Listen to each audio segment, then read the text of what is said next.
Sánchez pedirá la última prórroga con un estado de alarma más liviano.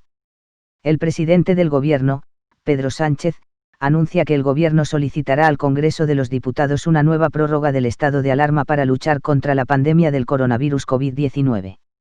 Se tratará de la última y definitiva prórroga que se extenderá hasta las 0 horas del 22 de junio.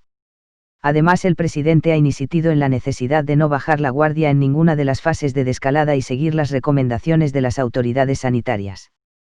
El presidente del Gobierno, Pedro Sánchez, ha anunciado este domingo que el Gobierno va a pedir una última y definitiva prórroga del estado de alarma de 2 semanas en la que las comunidades autónomas tendrán la máxima responsabilidad en su gestión a partir de la fase 3 de la desescalada.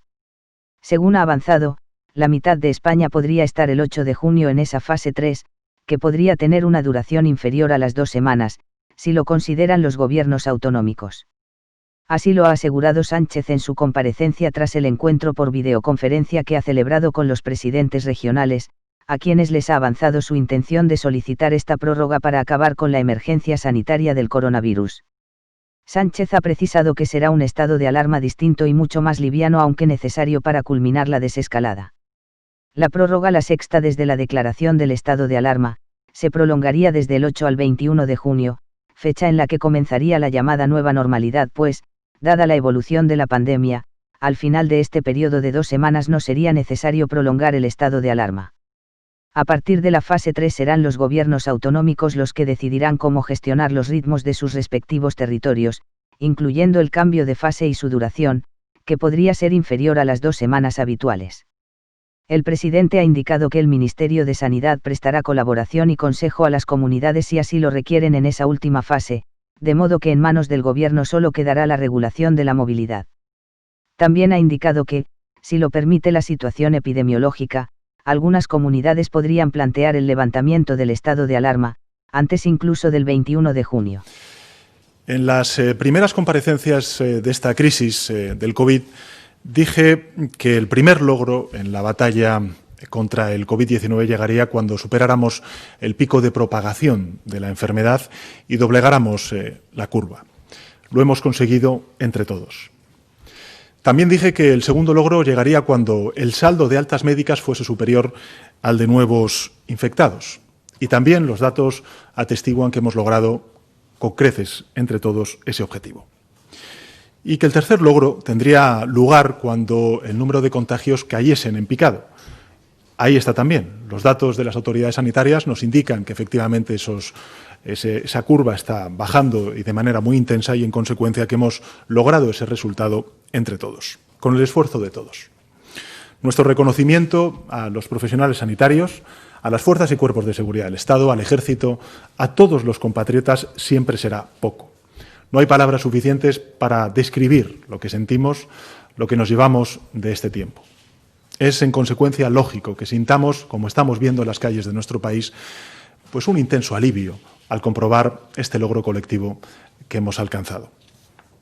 Pero, al igual que reconocemos este esfuerzo y los logros y los resultados tan extraordinarios que estamos disfrutando a lo largo de estas últimas semanas en términos de contagios y de evolución de la pandemia, me gustaría subrayar algo muy importante, y es que no podemos relajarnos, que debemos mantener la prudencia, que hemos de seguir las normas que nos dictan las autoridades sanitarias, que el virus sigue acechando, que es una amenaza gravísima y que en consecuencia hay que apelar a la responsabilidad individual, además del conjunto de instituciones públicas. La responsabilidad individual en este momento de desescalada, de fase final de esta emergencia sanitaria, es prioritaria, es fundamental si queremos defender lo colectivo, la salud pública del conjunto de la ciudadanía.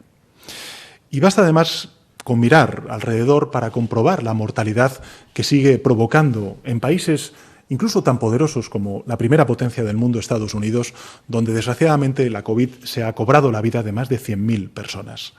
Solo en el estado de Nueva York hay más víctimas mortales que en todo nuestro país.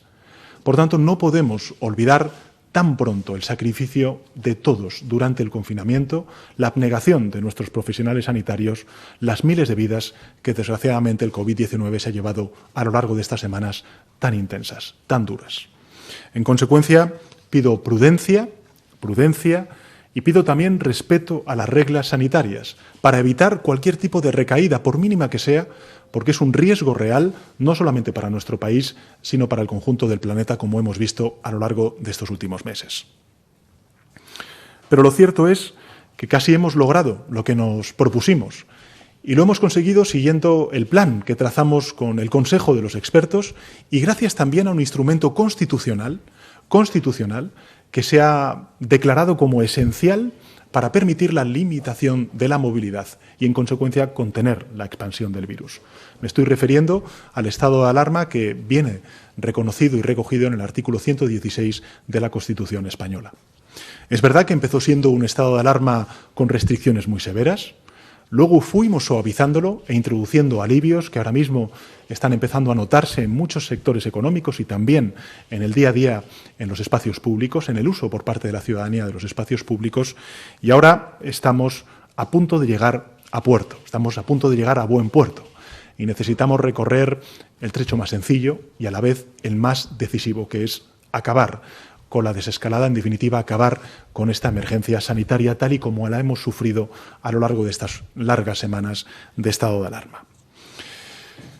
Hoy, tras la 12ª conferencia de presidentes y presidentas autonómicos, en la que hemos analizado múltiples cuestiones, las últimas órdenes que se aprobaron por parte de las autoridades sanitarias, así como el estatus de las fases de cada una de las comunidades autónomas y también la situación de la última propuesta de los fondos de reconstrucción anunciados por la Comisión Europea, he comunicado, como decía, en esta 12ª conferencia de presidentes, he comunicado al conjunto de presidentes y presidentas autonómicas que volvemos a necesitar una última y definitiva prórroga de 15 días del estado de alarma. Una última y definitiva prórroga de 15 días del estado de alarma. Será un estado de alarma muy distinto, mucho más liviano, pero lo necesitamos para culminar el trabajo que hemos hecho entre todos.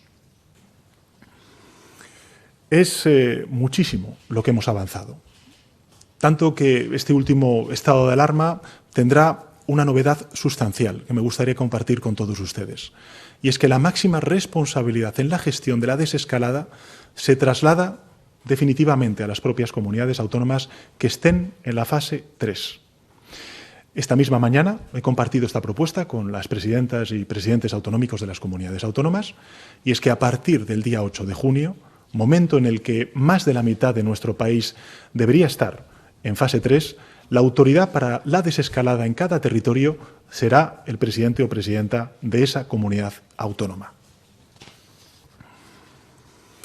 Serán, por lo tanto, los presidentes autonómicos quienes decidirán cómo gestionar los ritmos, las modalidades de la vuelta a la nueva normalidad en sus respectivos territorios, incluyendo el paso de fase y su duración. En consecuencia, lo que estamos haciendo es pasar de la cogobernanza que hemos tenido durante estas últimas semanas a la gobernanza plena por parte de las comunidades autónomas, que no olvidemos nunca son las que ostentan la competencia en materia de sanidad. Naturalmente, igual que contamos con la colaboración de las comunidades autónomas hasta ahora, a las que agradezco de corazón el trabajo realizado, ahora van a ser las comunidades autónomas quienes podrán contar con el respaldo del Gobierno de España, con el respaldo, en este caso, del Ministerio de Sanidad, que mantendrá funciones de cooperación e información general y también con el asesoramiento de sus especialistas, en particular del Centro de Coordinación de Emergencias Sanitarias que dirige brillantemente el doctor Simón. Pero la capacidad de decisión, y esto es lo que me parece relevante para trasladarles a ustedes, de esta última fase de la desescalada corresponderá a cada comunidad autónoma, a cada presidente o presidenta de comunidad autónoma. Es decir, en manos del Gobierno, lo único que quedará será la regulación de la movilidad. Cuando estamos a punto de conseguirlo, cuando se dispone a pasar el testigo a las comunidades autónomas, permítame que haga un elogio público a dos personas que encarnan las mejores cualidades de nuestro país, de nuestro gran país. El primero es un aragonés y el segundo es un catalán.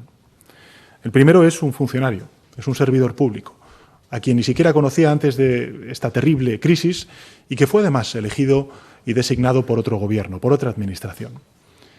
He podido tratar al doctor Simón en las horas más extremas, en los momentos más oscuros, y siempre le he visto igual, como le han visto a diario el conjunto de españoles y españolas, entregado a su trabajo y entregado al bien común, pensando en el país más que en sí mismo, hasta cuando estuvo infectado por el mismo virus que combatía. Le he visto enlazar días y noches, trabajar hasta la extenuación, soportar estoicamente el desdén de los más ignorantes, las críticas más descabelladas.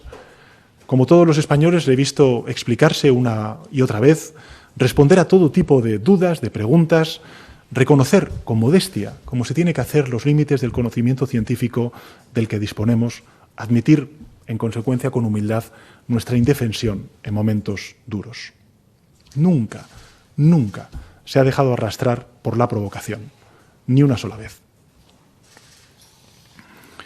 El segundo elogio se refiere a un político que conocía ya antes de este trance, pero a quien he vuelto a descubrir nuevas y enormes cualidades en estos días tan límites que hemos vivido el conjunto de la sociedad española. El ministro de Sanidad, Salvador Illa, nunca ha fallado ni ha desfallecido.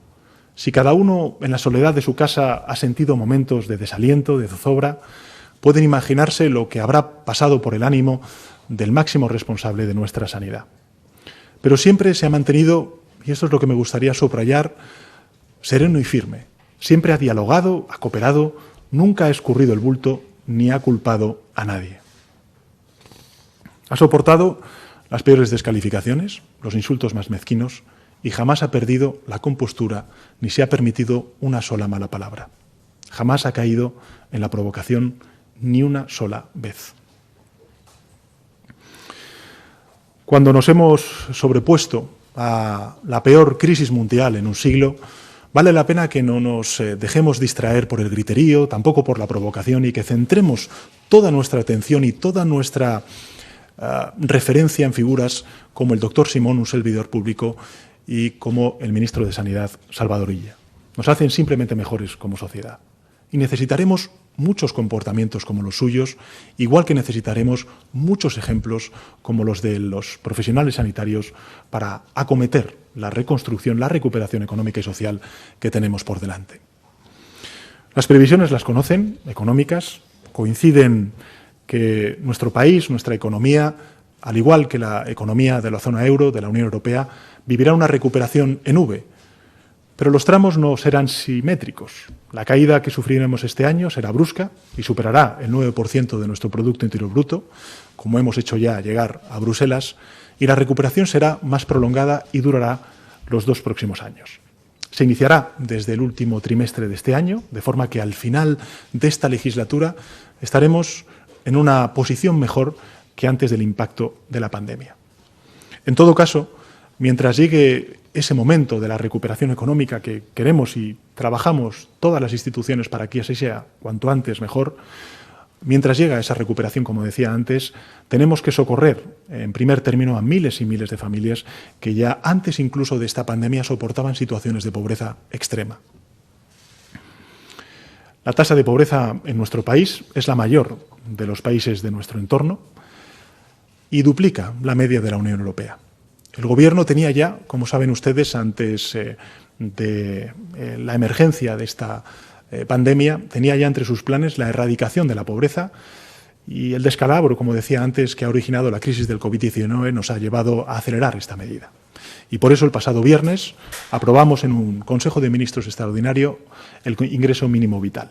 Empezará a aplicarse desde el mes de junio, que empieza mañana, y puede amparar a 4 de cada 5 personas en situación de pobreza extrema. Esto supone más o menos que 850.000 hogares y más de 2 millones de personas se puedan ver beneficiados por ello. Este Gobierno tiene el compromiso de erradicar la pobreza que conlleva como principal prioridad erradicar la pobreza infantil y dar cumplimiento en consecuencia a las recomendaciones que cada año, desde el año 2014, nos hace el Consejo de Europa a España. También, como saben, este Gobierno está comprometido con la Agenda 2030, con los Objetivos de Desarrollo Sostenible, que recoge en su primer objetivo poner fin a la pobreza en todas sus formas. Para que se hagan una idea, la tasa de pobreza en nuestro país es la mayor de todos los países de nuestro entorno, como decía antes, duplicando la media de la Unión Europea y triplicando a países como Alemania. Solo en España El porcentaje de hogares por debajo del 30% de la renta mediana roza el 7%. Una situación que afecta a más de 2 millones de niños y niñas en nuestro país. Es decir, nuestros hijos, nuestras hijas y la que es la próxima generación de nuestro país. Debemos protegerles, debemos ayudarles a avanzar. No vamos a permitir más infancias rotas, más generaciones sin futuro o más familias sin esperanzas. Nuestros hijos, nuestras hijas, nazcan donde nazcan, vivan donde vivan, deben tener las mismas oportunidades, los mismos derechos, sin riesgo alguno de exclusión. Se trata simplemente de hacer lo que es justo, de garantizar una vida digna y saludable a aquellos que, hasta en los peores momentos, como la actual emergencia sanitaria, nos devuelven la sonrisa para llenarnos de optimismo. Ni el Gobierno de España, ni tampoco la sociedad española van a mirar para otro lado mientras nuestros compatriotas forman colas para comer, sobre todo para dar de comer a nuestros niños y nuestras niñas. Desde este viernes, y como consecuencia de la aprobación de este ingreso mínimo vital, nuestro país ha ganado en justicia social, pero sobre todo, y esto es lo que me gustaría también compartir con ustedes, ha ganado en decencia. Socorrer a los más vulnerables será una prioridad. Lo está siendo ya en la reconstrucción económica y social, pero en paralelo debe discurrir la reconstrucción y la recuperación económica. Y las prioridades económicas estarán alineadas con aquellas que señala Europa. Desde el primer momento, ustedes lo han visto en la acción que ha desplegado el Gobierno de España a lo largo de estas últimas semanas, nuestro país ha ejercido un papel de liderazgo activo y propositivo. Entre todos hemos conseguido acercar acuerdos que son acuerdos sin precedentes en la historia de la Unión Europea. Por ejemplo, la flexibilización de los criterios de déficit público establecidos por el Pacto de Estabilidad y Crecimiento, el programa de compra de deuda pública por parte del Banco Central Europeo, valorado en nada más y nada menos que 750.000 millones de euros, y, por supuesto, también la triple red aprobada de 540.000 millones de euros en el Consejo Europeo del pasado 23 de abril. La posición española ha resultado también decisiva en otros dos procesos actualmente en marcha y que me gustaría compartir con ustedes. En primer lugar, incrementar el marco financiero plurianual, es decir, los presupuestos de la Unión para los próximos 7 años, hasta 1,1 billón de euros, y crear un fondo de recuperación que fue anunciado por la Comisión Europea esta misma semana, un fondo de recuperación para que la economía europea cuente con 750.000 millones de euros, del que nuestro país sería uno de los principales beneficiarios. Eso último supondrá para nuestro país, si llega a buen puerto las negociaciones que estamos a punto de comenzar a nivel europeo, esto supondría para nuestro país más o menos 140.000 millones de euros de ayuda directa a los sectores más necesitados. Sectores, como saben ustedes, de turismo, de comercio, de transporte o también el sector de la automoción. Este no ha sido ni está siendo un proceso fácil, sin duda alguna no lo está siendo. Pero podemos sentirnos orgullosos al ver que nuestro país, que España, ha defendido sus intereses legítimos, defendiendo a la vez los intereses comunes del conjunto de la Unión Europea. Hemos defendido siempre que Europa necesitaba para esta crisis un nuevo Plan Marshall. En el primero, el que se puso en marcha en el año 1948, tras la Segunda Guerra Mundial, fue Estados Unidos quien ayudó a la reconstrucción de Europa. Y 72 años después, Europa debe salvar a Europa. Si el Plan Marshall originó pues un crecimiento económico muy importante y que se consagró también al relanzamiento de la industria en general, este nuevo Plan Marshall europeo se concentrará en la transformación medioambiental, en la transición digital y en la creación de empleo. Y de un empleo que tiene que ser necesariamente un empleo de calidad. El Gobierno está consagrado a la preparación de un plan de recuperación e inversión de una magnitud sin precedentes, lo digo antes, 140.000 millones de euros, y nuestra versión nacional de ese Plan Marshall europeo lo presentaremos a Europa y servirá para catalizar muchas de estas ayudas y, en consecuencia, para recuperar la actividad y el tejido productivo dañado como consecuencia del parón y el cierre de los mismos.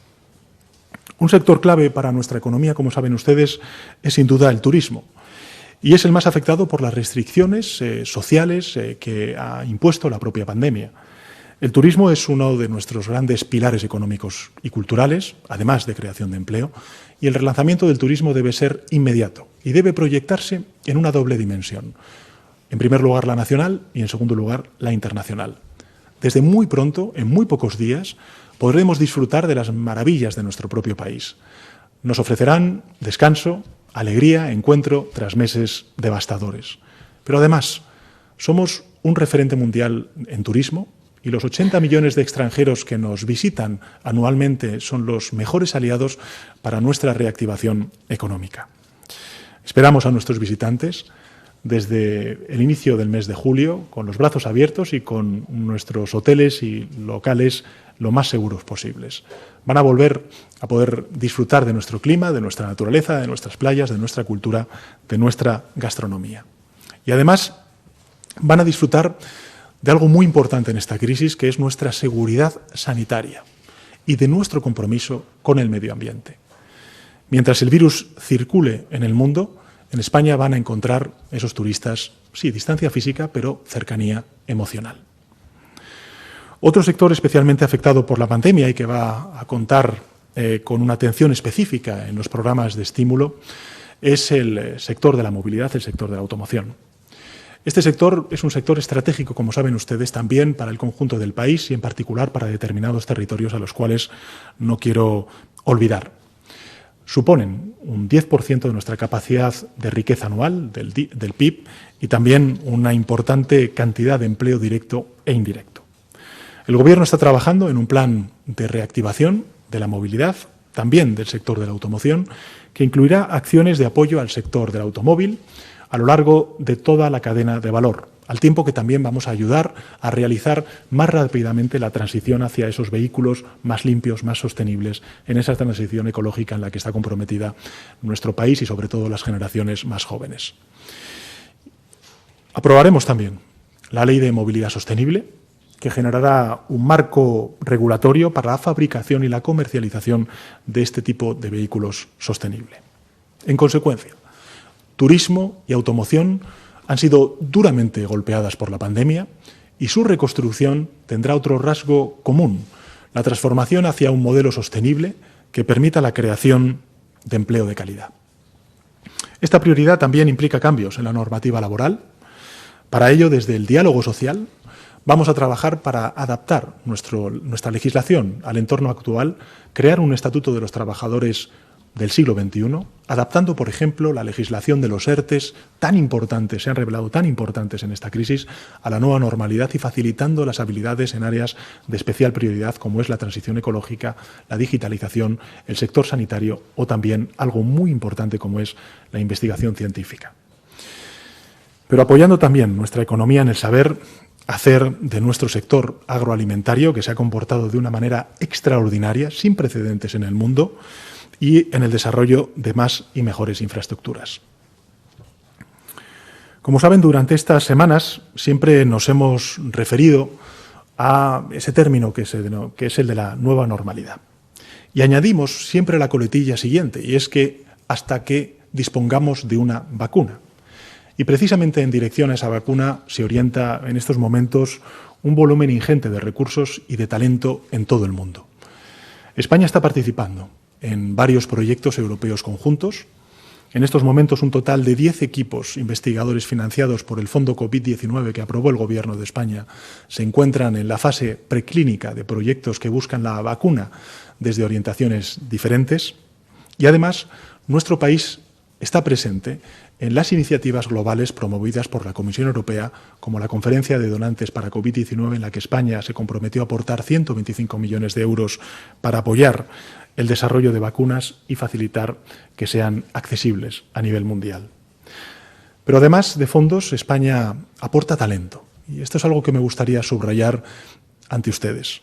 Hay equipos españoles trabajando en el desarrollo de prototipos, cada uno de ellos con una aproximación diferente, pero manteniendo una coordinación entre sí que jamás se había producido. Algunos se sitúan entre los más avanzados del mundo, otros precisarán más tiempo para llegar a la fase clínica, pero los científicos españoles están en condiciones de comenzar las pruebas clínicas en breve, prácticamente a la vez que las grandes multinacionales y empleando tecnologías similares e incluso más avanzadas en alguno de los casos. Las noticias que nos llegan En todo caso, alimentan a la esperanza. Y a la vez que reducimos el espacio del virus y le mantenemos a raya, empieza a parecer posible contar con una vacuna en un plazo más breve de lo esperado. En estos momentos hay, además, más de 200 proyectos de investigación que hemos evaluado y financiado en menos de 2 meses y sobre los que estamos haciendo seguimiento activo de sus resultados y sus necesidades. Estos estudios abarcan muchos frentes que necesitamos abordar para estar preparados y vencer de manera total al virus. Ensayos clínicos para nuevos fármacos, test diagnósticos mucho más rápidos, estudios de factores de riesgo, de inmunidad, detección del virus en el aire, uso de aguas residuales o como marcador, mejor dicho, epidemiológico de nuevos brotes, estudios de ciencia social para conocer el impacto de la pandemia y otros muchos liderados por el Instituto Carlos III, el CSIC, así como universidades y centros en todo nuestro país. Ya desde ahora podemos extraer algunas lecciones de esta emergencia sanitaria sin precedentes.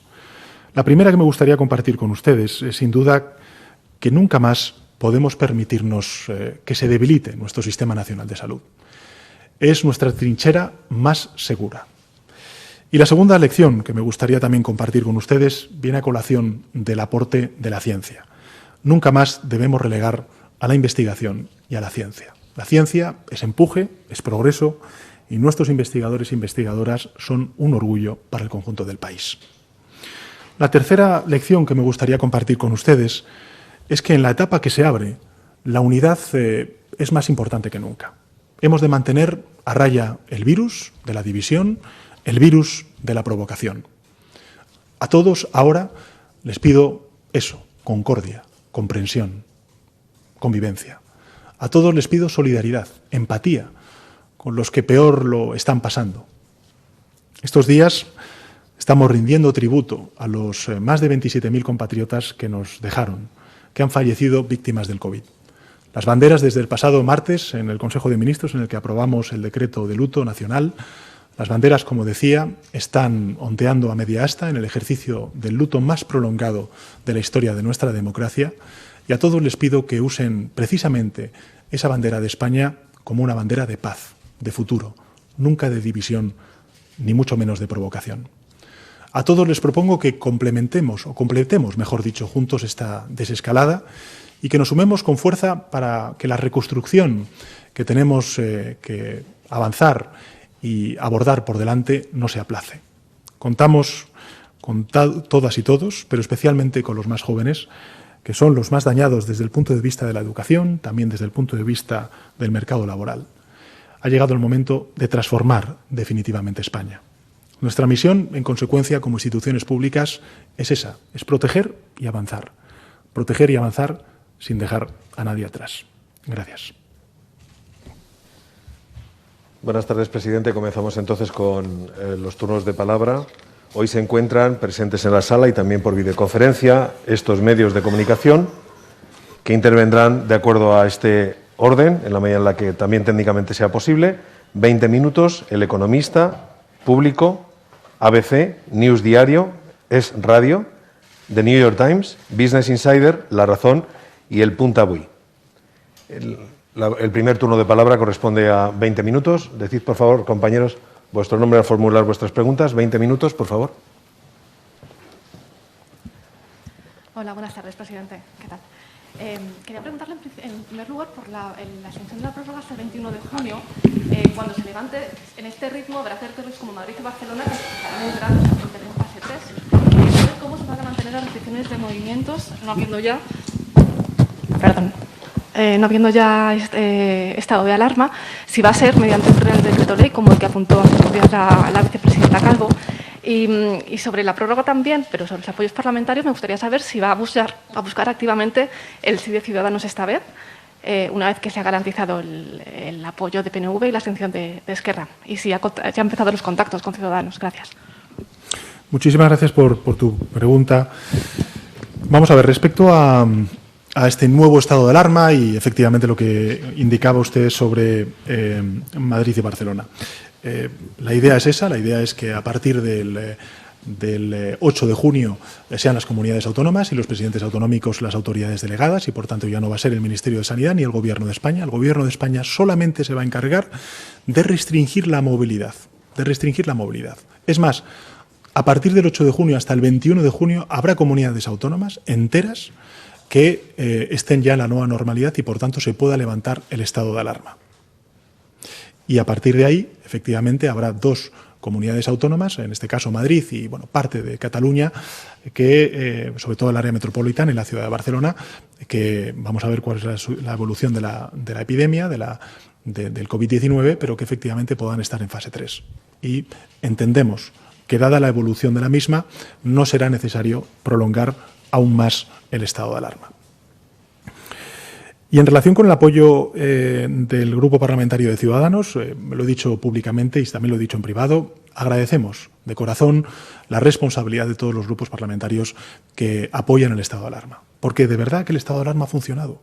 Es el único instrumento, por cierto, constitucional, para poder utilizar de manera extraordinaria una decisión que implica una renuncia a un derecho fundamental como es el de la libertad de movimiento y también la libertad de reunión, pero que se ha revelado como absolutamente fundamental para la contención del COVID-19 y su extensión a lo largo del territorio. Es más, siempre lo he dicho, hay muchas comunidades autónomas que ahora mismo han registrado unos niveles de afectación de la epidemia tan bajos como consecuencia de que el confinamiento y los estados de alarma que hemos puesto en marcha a lo largo de estas semanas tan largas, ¿no? Casi, van a ser 3 meses, han beneficiado y mucho porque las pusimos, digamos, al nivel de exigencia de los territorios más afectados por la epidemia, como es el caso de la Comunidad de Madrid. Pero, respondiendo a su pregunta, por supuesto que vamos a hablar con el Grupo Parlamentario de Ciudadanos, como estamos hablando con otros grupos parlamentarios, y a mí me gustaría apelar en este último y definitivo estado de alarma,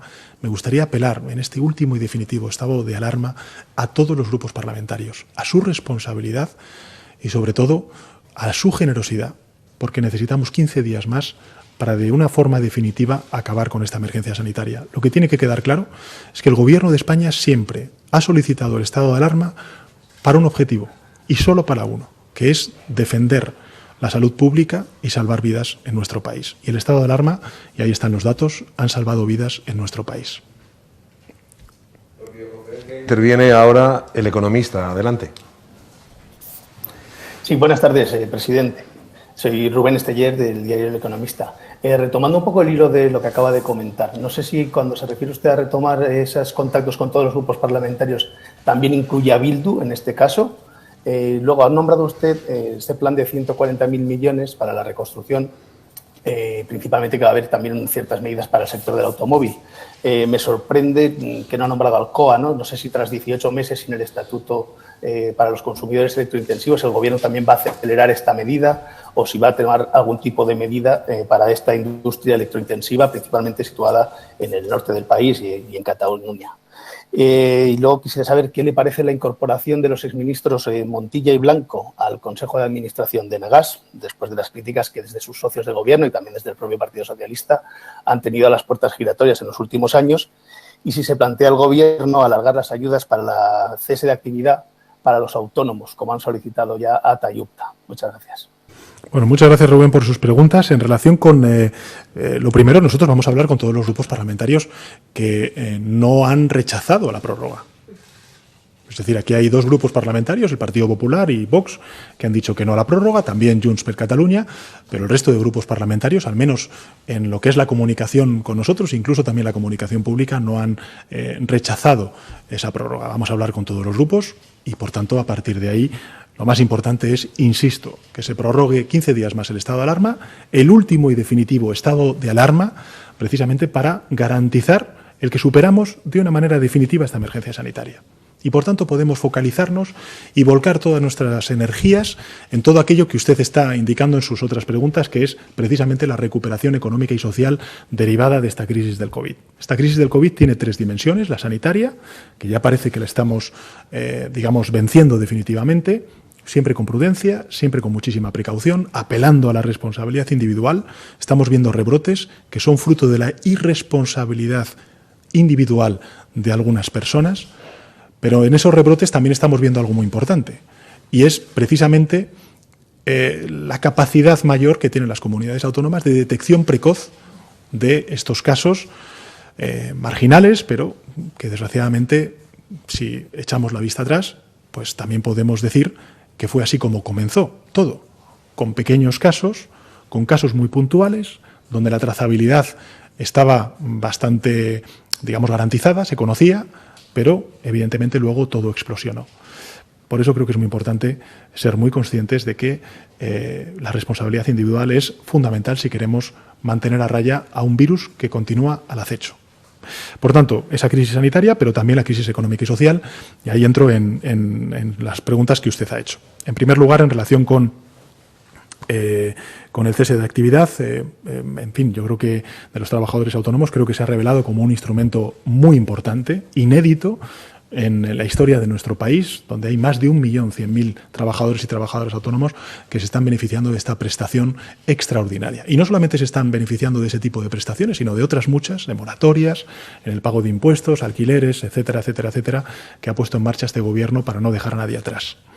En segundo lugar, en relación con Alcoa, sabe usted que el Ministerio de Industria, Comercio y Turismo está hablando precisamente con la empresa, que es un tema recurrente a lo largo de estos 2 años que llevo al frente del Gobierno y que en consecuencia lo que estamos intentando es garantizar los empleos y la perdurabilidad, lógicamente, de esta importante industria en nuestro país. Y en relación con la última de las preguntas sobre Nagas, es una decisión del Consejo de Administración y a través de la SEPI son los nombres que se han propuesto. ¿Público? ¿Tiene la palabra? Sí, buenas tardes, presidente. Primero soy Manuel Sánchez de Público, perdona. La primera cosa que le quería preguntar es en relación al reparto a las comunidades autónomas de los fondos de la Unión Europea, si ese reparto el Gobierno lo va a hacer con criterios finalistas. ¿Cuáles serían esos criterios y si en los mismos estaría la sanidad pública como uno de los elementos fundamentales? Y luego, por otro lado, con respecto a la renta mínima, sabe usted que hay partidos que no le ha gustado esta medida, incluso algunos se han burlado de ella. Quería preguntarle si el Gobierno se ha planteado de alguna manera blindarla. Y, por ejemplo, dado que está la reforma constitucional pendiente de la subida de las pensiones, si podría ser una fórmula para llevar la renta mínima a la Constitución. Gracias. Bueno, gracias, Manuel, por sus preguntas, ¿no? En relación con la primera, del Fondo de Recuperación, bueno, hay que recordar que todavía es un proceso de negociación el que tenemos abierto con la Unión Europea. Vamos a ver cuáles son los instrumentos que se van a poner en marcha por parte de la Unión para vehicular todos esos recursos, pero el compromiso del Gobierno de España es la participación de las comunidades autónomas en los mismos, ¿no? Y en cuanto al ingreso mínimo vital, pues la verdad es que no, se lo reconozco, no me había... En fin, no había pensado en ello, pero no me parece una propuesta, al contrario, me parece sugerente. Es el turno de ABC. Adelante, ABC. Sí, buenas tardes, presidente. Soy Gregoria Caro, de Maicen. Y la primera pregunta es sobre el ingreso mínimo. Teniendo en cuenta que Galicia tiene una prestación similar, ¿el Gobierno no aceptará que sean las comunidades autónomas las que gestionen el ingreso mínimo que han pedido hoy? ¿O solo podrán hacerlo el País Vasco y Navarra? Y luego, por otro lado, quería saber qué opina de que el vicepresidente Iglesias diga que Vox quiere dar un golpe de Estado y de que luego lo reafirme desde Moncloa. ¿No cree que eso también contribuye poco a la concordia y sí que aumenta la crispación? Y luego una última pregunta. Esquerra quiere que se retome la mesa de diálogo en julio. ¿El Gobierno lo aceptaría o se lo ha planteado? Y eso es todo. Muchas gracias. Pues muchas gracias. Creo que he entendido todo lo que me has preguntado y si no es así, pues me lo recuerdas. Sobre el ingreso mínimo vital, he entendido que si las comunidades autónomas van a participar en la gestión y demás, bueno, vamos a ver, se va a dar a conocer en el Boletín Oficial del Estado el ingreso mínimo vital este lunes y se verán todos los extremos de lo mismo, pero efectivamente el Gobierno de España, en fin, lo que quiere plantear es una igualdad de derechos en todo el territorio nacional. Y por tanto es una política que pasa a formar parte de la seguridad social. Y, en consecuencia, eso garantiza, digamos, la igualdad de derechos en todo el conjunto del país, porque hasta ahora lo que teníamos era que cada comunidad autónoma, en función de sus recursos propios y también de su voluntad política y decisión, pues cubría a más o menos colectivos. Ahora estamos estableciendo unos parámetros muy semejantes en el conjunto del país y, en consecuencia, se garantiza esa igualdad de derechos y, sobre todo, esa igualdad de derechos con esa pobreza infantil a la cual yo vinculo y mucho la creación de este ingreso mínimo vital. Y por eso me parece tan fundamental la idea de que no solamente estamos avanzando en justicia social, sino que también estamos avanzando en decencia, porque vamos a sacar de la pobreza infantil a muchísimos cientos de miles de niños y niñas. Y creo que eso es algo que hace a nuestro país mejor y yo me siento muy orgulloso de ello. En segundo lugar, en relación con la mesa de diálogo, el Gobierno de España siempre ha mantenido, y ese es mi compromiso, que íbamos a retomar cuanto antes la agenda de la legislatura, los compromisos de investidura, y si es en el mes de julio cuando se puede celebrar esa mesa de diálogo, pues mejor, porque significará algo fundamental, y es que volvemos a la normalidad, que hemos superado la emergencia sanitaria y que, por tanto, hay una libertad de movimientos en el conjunto del país, que si las cosas van como van, pues lógicamente se producirá más pronto que tarde. Recordemos que es el 21 de junio, cuando, en principio, si el Congreso nos da la última prórroga y definitiva prórroga al estado de alarma, pues evidentemente a partir de ese 21 de junio esperemos que por toda España podamos circular. Y en relación con las palabras del vicepresidente, yo creo que él mismo respondió en esta misma sala, él habló efectivamente de no caer en la provocación, y esto me parece muy importante, no caer en la provocación. Creo que el debate público tiene que ser mucho más rico. Ahora mismo la gente lo que quiere de los políticos es que nos encontremos, que arrimemos el hombro, que miremos hacia adelante, que construyamos confianza en nuestras instituciones, porque estamos hablando de la vida y de la salud pública. Y en eso no puede haber debate partidista. Lo que tiene que haber es un horizonte común, un objetivo concertado, que es precisamente al que está apelando el Gobierno de España. Y desde luego creo que el objetivo que tiene el Gobierno de España es la reconstrucción, es vencer a la epidemia, y hay, pues evidentemente, partidos políticos, la ultraderecha, que tiene su agenda. Pero esa es la agenda de la ultraderecha. No creo que sea la agenda ni de la mayoría de los ciudadanos españoles, ni sin duda alguna lo es de este Gobierno. Este Gobierno lo que quiere es apelar a la concordia, a la convivencia, al diálogo, al encuentro, y dejar atrás la confrontación, el enfrentamiento, el caer en la provocación que, desgraciadamente, algunos actores políticos, pues desde su aparición en la escena pública, no han hecho otra cosa que sembrar esa discordia. Toma la palabra ahora News Diario. Adelante. Valentín, dos preguntas.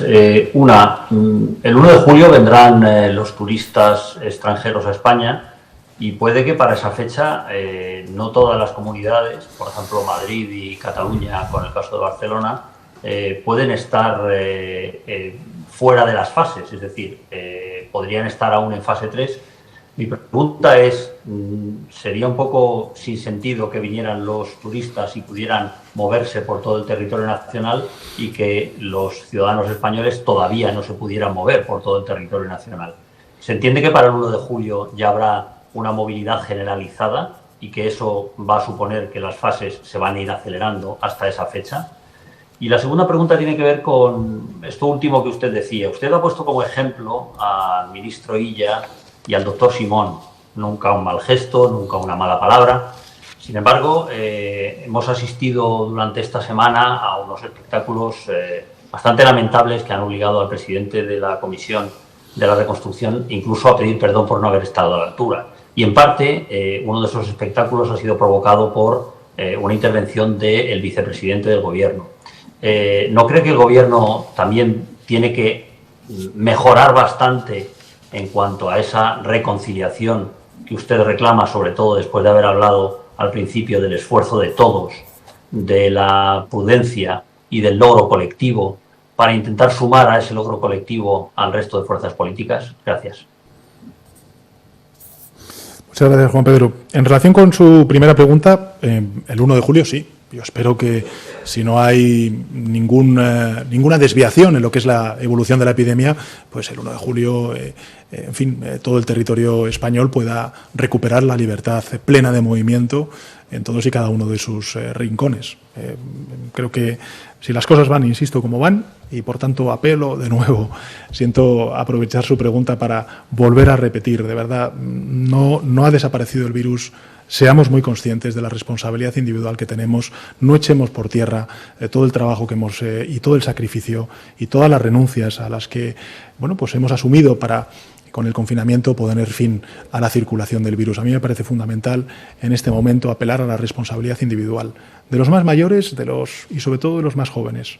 Son sobre todo los más jóvenes los que tienen que asumir que se tienen que poner la mascarilla, que cuando salgan a divertirse, a encontrarse con los amigos, tienen que asumir en primera persona esa responsabilidad individual, porque nos estamos jugando mucho. Nos estamos jugando retroceder, regresar a escenarios epidemiológicos que afortunadamente ya hemos pasado, que forman parte de nuestro pasado, pero no pueden formar parte ni de nuestro presente ni de nuestro futuro. Y va a depender mucho, no solamente de lo que nosotros dictemos desde Moncloa, no solamente desde lo que digan las comunidades autónomas, sino sobre todo lo que hagamos nosotros en nuestra conducta social y sobre todo individual. Por tanto, creo que el 1 de julio, respondiendo a su pregunta, se hará así. Quizá no ha quedado claro y por eso, Juan Pedro, aprovecho su pregunta para volver a repetirlo. A partir de la fase 3, son los presidentes y presidentas autonómicos los que van a poder gestionar la fase, la duración de la fase también. Por tanto, si hay comunidades autónomas que consideran que la evolución epidemiológica les lleva a que la fase 3 puedan estar en lugar de 2 semanas, pongamos el ejemplo, tómelo como un ejemplo, simplemente como un ejemplo, 10 días, pues el Gobierno de España no pondrá objeción, porque ellos son la autoridad delegada por parte del Gobierno de España como máximos representantes del Estado en cada uno de los territorios. Y por tanto no habría, digamos, contradicción. Lo que sí que habría efectivamente es una decisión por parte de ese presidente o presidenta autonómico de acortar los plazos de la fase 3 porque la evolución de la epidemia le lleva a que no sea necesario. Siempre dijimos que la fase de desescalada contaba con varios conceptos. El primero, el de la asimetría, por eso va a haber territorios que salgan antes que después del estado de alarma. Lógicamente también con la gradualidad, por eso hay cosas que se pueden hacer en una fase y no en otra. La coordinación, que es lo que hemos llevado hasta ahora, y ahora la vamos a ultimar en este último y definitivo estado de alarma con la delegación en los presidentes autonómicos de las competencias en cuanto al faseado, si me permite esta expresión. Y por último, dijimos siempre que el estado de alarma iba a implicar también la adaptabilidad. Y creo que esto es sinónimo de adaptabilidad. Si al final, afortunadamente, como estamos viendo, la evolución de la epidemia nos supera en términos positivos, porque incluso va mucho mejor de lo que inicialmente habíamos previsto, pues tampoco hay más necesidad de tener una medida tan extraordinaria como es el estado de alarma durante más tiempo. Sí creemos, y así nos lo han dicho las autoridades sanitarias, que necesitamos 15 días más, por eso apelo a la responsabilidad de los grupos parlamentarios, aquellos al menos que no se han pronunciado en contra del mismo, para que tengamos ese tiempo necesario que algunos presidentes y presidentas autonómicos necesitan, lógicamente, para culminar con éxito la desescalada. Y en relación con la última de las preguntas, sin duda alguna, creo que todos tenemos que hacer por no entrar en las provocaciones que algunos actores políticos, pues lógicamente están planteando en el discurso público, y desde luego si hay alguien que tiene más responsabilidad de no caer en esas provocaciones es el Gobierno de España. Pregunta ahora, Libertad Digital, ¿es radio? ¿Qué tal, presidente? Buenas tardes. Le quería preguntar por 3 asuntos. En primer lugar, le quería preguntar por el señor Marlaska, su ministro del Interior, si respalda usted todas las decisiones que se han tomado en relación a los ceses y dimisiones al frente de la Guardia Civil en la última semana, si niega que el Gobierno haya exigido esos informes a la jefatura de la Guardia Civil sobre el 8 de marzo y si teme el recorrido judicial al respecto de esta investigación sobre el Gobierno. En segundo lugar, le quería insistir en la pregunta que le han hecho mis compañeros, porque hace usted una reflexión general y es duro en ocasiones con el Partido Popular y con Vox por elevar la crispación, pero se limita a una frase cuando habla de la autocrítica del Gobierno. ¿Usted teme las repercusiones internacionales o teme la imagen que pueda dar ante nuestros socios europeos y en los mercados internacionales el que el vicepresidente del Gobierno de España le llame golpista al tercer partido de la oposición. Y, en último lugar, repitió usted la semana pasada creo que fue, que la legislatura va a durar 4 años, y la anterior legislatura precisamente concluyó porque usted rechazó el precio que fijaba Esquerra a apoyar sus presupuestos. Mi pregunta es si eso implica que, al seguir contando con Esquerra, usted acepta esa interlocución independientemente del precio que fije Esquerra, del coste.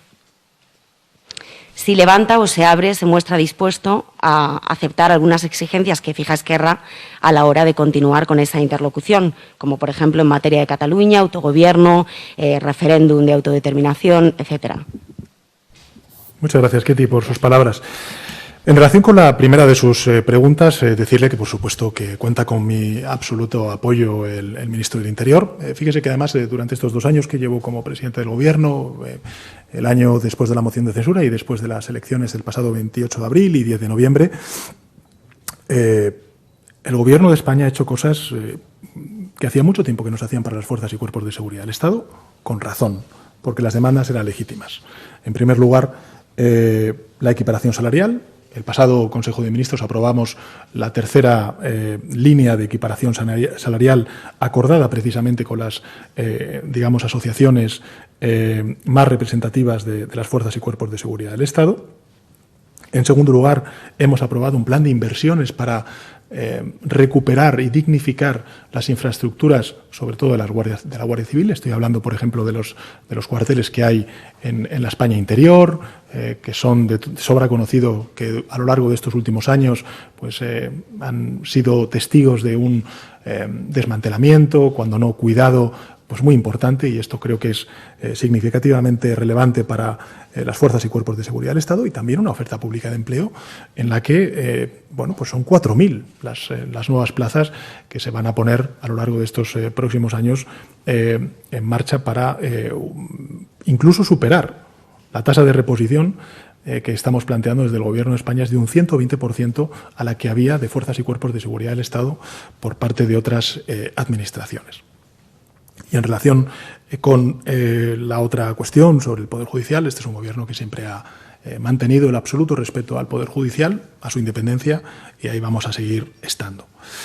Sobre los mercados internacionales, las cosas que, en fin, pues si uno ve la evolución de la prima de riesgo, la cotización de la bolsa a lo largo de la pasada semana fue precisamente una de las mejores semanas a lo largo de estas semanas que llevamos de estado de alarma y de pandemia, con lo cual creo que está respondida su pregunta. Y la última de las cuestiones, ¿no? Sobre la legislatura, yo creo que España en 2019 fue testigo de 5 procesos electorales, 2 elecciones generales donde los españoles claramente dijeron lo que dijeron y votaron a quien votaron para que dirigiera el país. ¿Ahora qué necesita España? Pues ahora necesita España ser gobernada, necesita abordar las transformaciones. Si antes, precisamente, de la pandemia necesitaba transformaciones, imagínense ahora, después de la pandemia. Yo creo que hay que apelar a esa recuperación económica y social, hay que apelar a la unidad, no solamente a la unidad de los actores políticos, al ejercicio de colaboración sin precedentes en la historia de la democracia que hemos liderado desde el Gobierno de España, celebrando 12 conferencias de presidentes, nunca en la historia de la democracia se había hecho. Y, en tercer lugar, pues lógicamente al diálogo social y al acuerdo entre agentes sociales. Lo hemos hecho. Hemos extendido los ERTEs hasta el 30 de junio, hemos subido el salario mínimo interprofesional, en fin, hemos aprobado un ingreso mínimo vital, es decir, estamos poniendo en marcha medidas políticas inéditas, pero sobre todo muy importantes en el momento actual que vive nuestro país. Estábamos viendo hasta hace un instante al corresponsal de The New York Times en la pantalla. No le vemos, pero sí creo que podemos escucharle. Adelante, New York Times. Sí, hola. Buenas tardes, presidente. Soy Rafael Minder de New York Times. 2 preguntas, por favor. Primero, sobre el turismo. Se ha hablado de reactivar de manera inmediata el turismo. A mitad de este puso en marcha un plan de China en la misma semana que la Comisión Europea tenía un plan de abrir corredores para los viajantes. Eso, según la ministra francesa, era prueba de una política contradictoria de turismo España. ¿Qué opinión tiene de la necesidad hoy, mirando atrás, de hacer una cuarentena que al final no va a afectar a casi nadie, pero que ha dado esa imagen, incluido en la vecina Francia? La segunda es sobre, en este luto nacional, quería volver al tema de los fallecidos. De golpe este mes se quitaron casi 2.000 fallecidos de la lista oficial. No tengo constancia de otro país que haya hecho eso y tampoco noto que se han quitado del todo las discrepancias y las discusiones sobre cuántos fallecidos ha tenido España. ¿En qué momento vamos a llegar a una cifra donde todos están de acuerdo sobre el valor, y reconocen la labor que se ha hecho a nivel de contabilizar los muertos? Pues muchas gracias, Rafael. Yo creo que he entendido las dos preguntas, una sobre el turismo y otra sobre el número de fallecidos. Sobre el turismo, decir que nosotros tomamos esa decisión de cuarentenar y no es el único país de la Unión Europea que ha planteado la cuarentena, es decir, 14 días para los turistas o para las personas que vienen de fuera. De hecho, nosotros, sobre todo con Francia y con Portugal, hemos mantenido pues medidas que hemos acordado con ellos precisamente para el libre tránsito, no solamente de mercancías, sino también de trabajadores transfronterizos. Y ahora mismo estamos viendo ver de qué manera podemos relajar aún más esas exigencias, ya sin la cuarentena, para que efectivamente pueda haber un mayor flujo de tránsito de franceses a España, de españoles a franceses y también a Portugal. Por tanto, quiero decirle que nosotros no hemos tomado una medida contradictoria como usted sugiere. Al contrario, hay muchos otros países que han planteado cuarentenas en el conjunto de la Unión Europea, a países incluso de la Unión Europea. Y, por tanto, nosotros lo hemos hecho con un fin muy importante, y es el de la salud pública. Lo que estamos viendo es que precisamente algunos de los nuevos casos que estamos viendo, de rebrotes que estamos viendo, tienen que ver con personas que vienen de fuera. Y, por tanto, tenemos que extremar las cautelas. De hecho, he de decirle que, el planteamiento que tiene el Gobierno de España es levantar esa cuarentena cuando ya definitivamente no tengamos estado de alarma y, por tanto, que en el mes de julio podamos recibir, como vamos a recibir, estoy convencido de ello, a muchísimos turistas extranjeros en nuestro país con garantías de seguridad. Esto es lo más importante, con garantías de seguridad para ellos y también para el conjunto de la población española. Y sobre los fallecidos, vamos a ver, el Gobierno de España ha mantenido desde el principio una absoluta transparencia informativa sobre todas las cuestiones vinculadas con el COVID-19. Hemos dado datos diarios de todo tipo, de todo tipo para que la ciudadanía pudiera entender, no solamente desde el punto de vista cuantitativo, sino también cualitativo, a qué nos estábamos enfrentando. Aquí ha habido comparecencias de prensa del doctor Simón, de todas las autoridades delegadas a través del estado de alarma, y yo creo que muy pocos países han tenido esa rendición de cuentas, no solamente en el Congreso de los Diputados, sino también ante la opinión pública como ha tenido España. Y yo creo que eso es, y a mí me permitirá que lo diga, a un medio de comunicación internacional y sobre todo estadounidense tan prestigioso como es el New York Times, pues es un motivo de orgullo, porque España efectivamente ha rendido cuentas ante sí misma, y en un tema tan fundamental como el de los fallecidos, lo que estamos haciendo ha sido precisamente contabilizar ahora mismo, ya con una cierta perspectiva, cuál es el número real de fallecidos por el COVID-19. También le diré una cosa.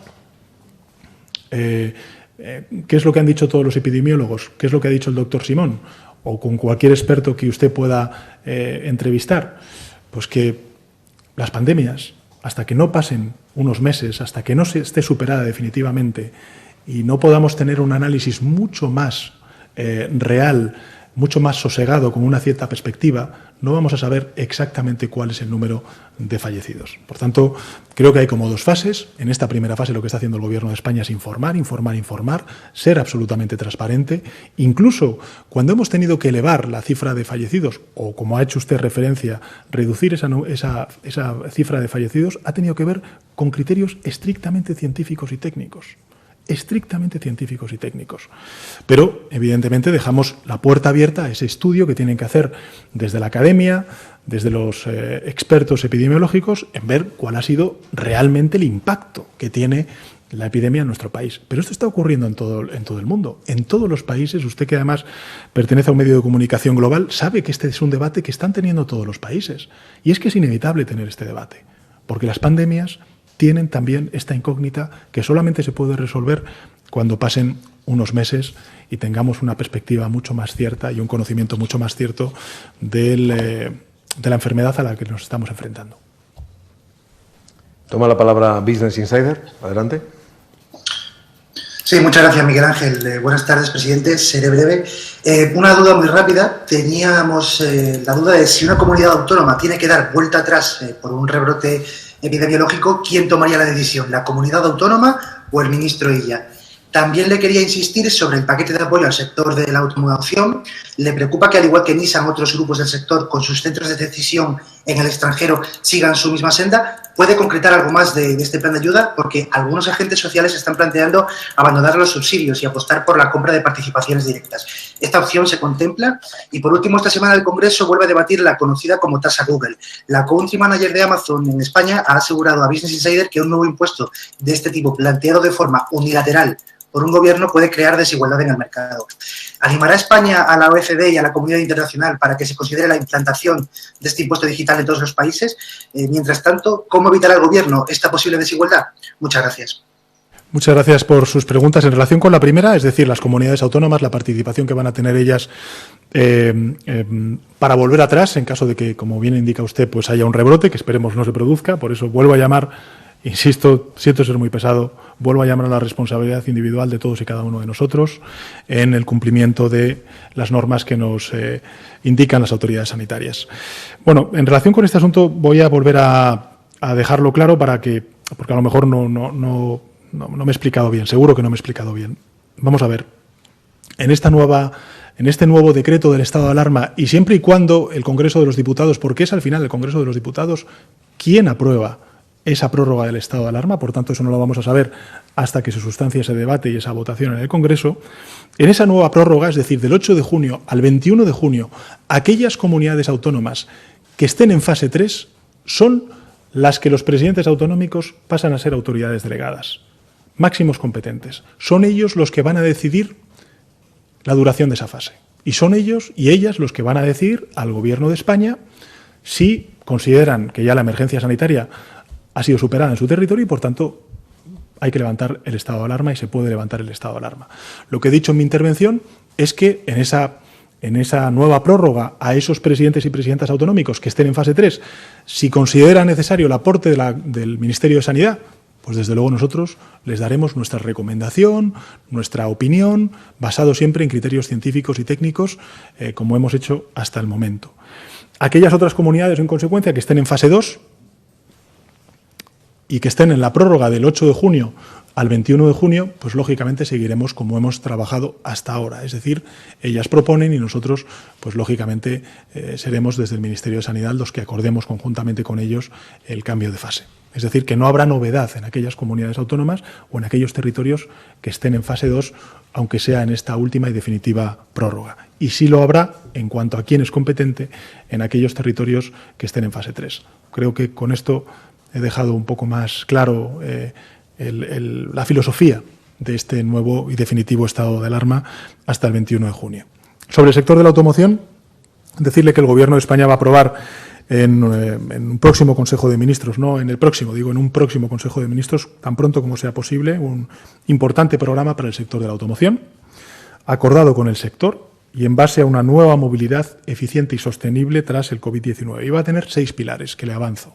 El primero, renovación del parque de vehículos, es decir, el estímulo a que los españoles compremos vehículos mucho más sostenibles. En segundo lugar, la inversión, estímulo de la modernización de la fabricación de vehículos por parte de la industria automovilística española.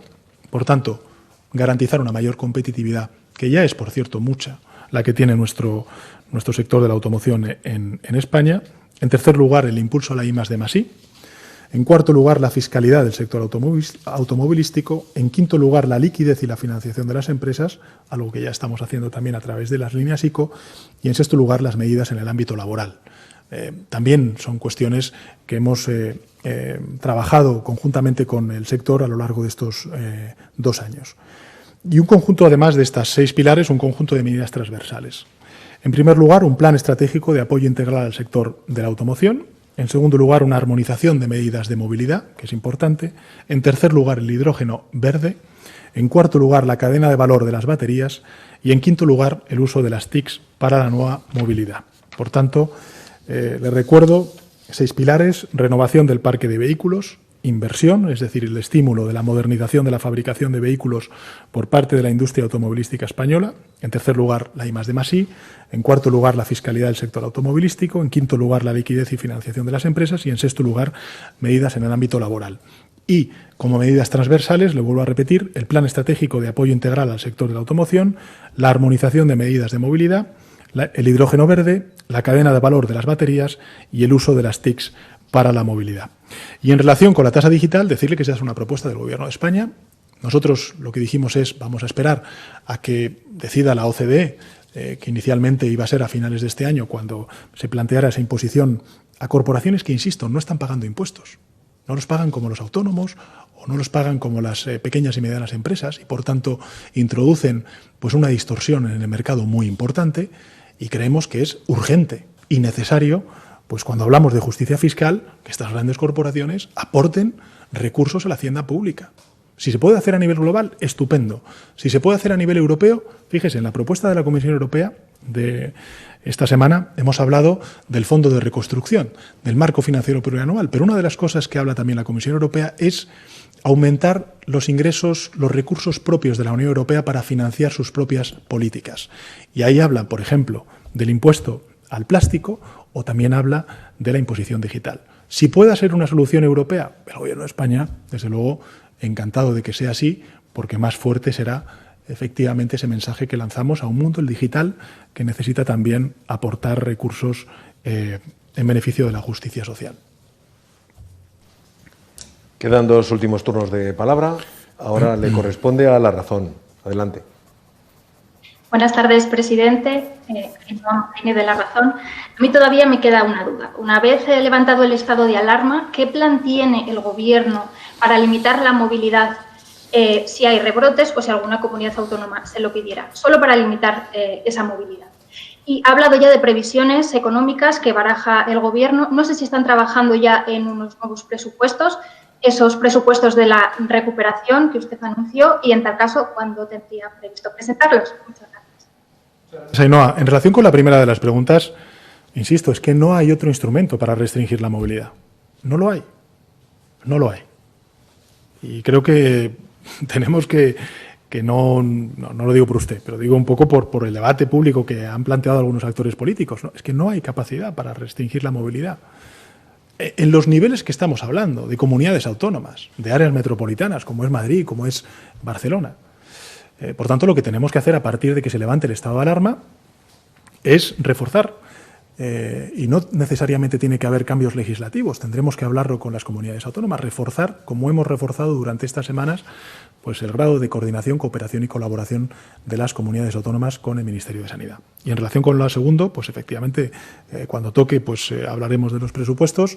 Ahora lo que tenemos que hacer es sostener pues, las rentas, todo este esfuerzo que estamos haciendo. Fíjese, el otro día daba un dato y me gusta siempre recordarlo, porque con el aporte y el esfuerzo de todos los españoles y de sus impuestos estamos manteniendo al 31% de la población ocupada en nuestro país, ya sea a través de las prestaciones por cese de actividad a los autónomos o ya sea a través de los expedientes de regulación temporal de empleo. Hablaremos de presupuestos, llegará su momento, pero ahora lo que tenemos que hacer es amortiguar este golpe y avanzar en esa recuperación tan necesaria para activar la economía en nuestro país. Finalizamos con el punt d'avui en la sala. Sí, David Portabella, del diario El Punt Avui.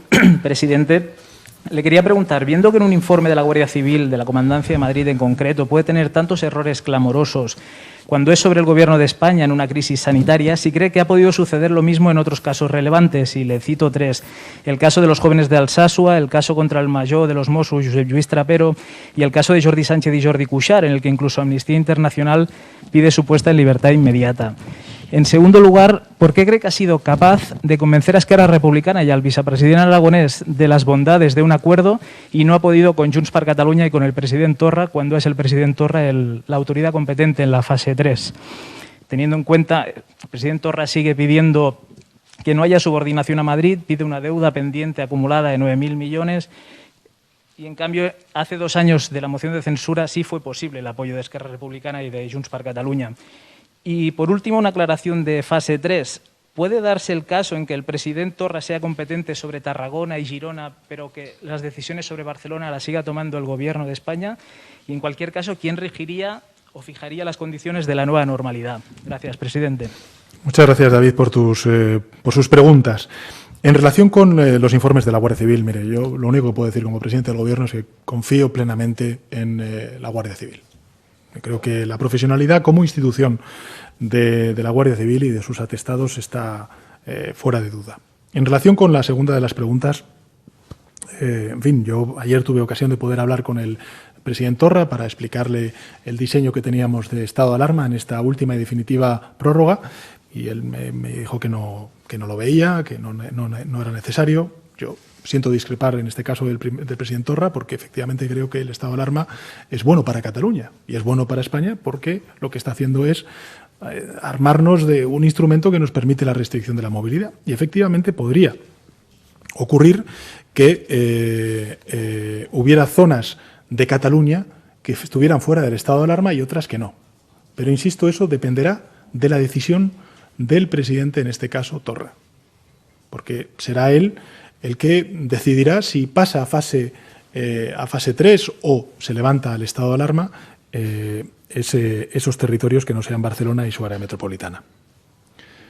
Y bueno, pues como podrán ver los telespectadores, pues es la primera vez que tenemos a periodistas en esta sala, conmigo compareciendo, y tengo que decirles que es una alegría volver a verles con salud. Espero que sus familias estén bien y que podamos entre todos volver a nuestra normalidad tan querida y tan necesitada y ansiada. Gracias a los medios de comunicación durante estas semanas tan difíciles por el trabajo que habéis hecho.